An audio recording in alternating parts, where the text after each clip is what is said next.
Welcome! Let's solve the classic sliding ladder related rates problem with clean step-by-step cues. We'll define our variables. X of t is the distance from the wall to the foot of the ladder. Y of t is the height of the top of the ladder on the wall. The ladder length is 10 feet. We are told that dx by dt equals 1 foot per second. The foot is moving away.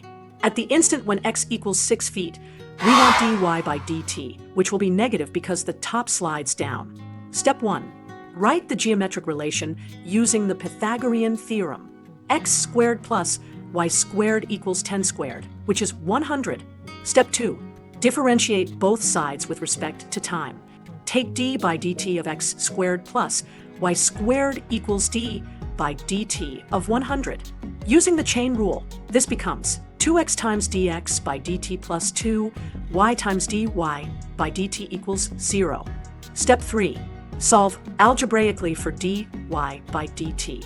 First divide by 2. Move the x term to the other side. Now isolate dy by dt. We get negative x over y times dx by dt. Step 4.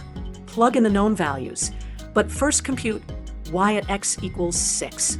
From the relation, y squared equals 100 minus x squared.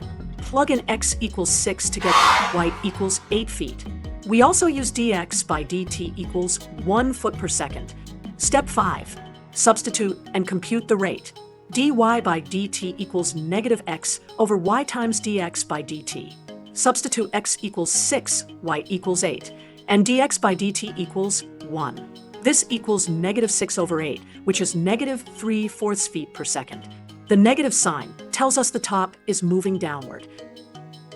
Thank you for watching. Tap like, share, and comment, and then follow and subscribe for more quick problem-solving tips. Let's make maths simple. One video at a time only on MyVerseMaths.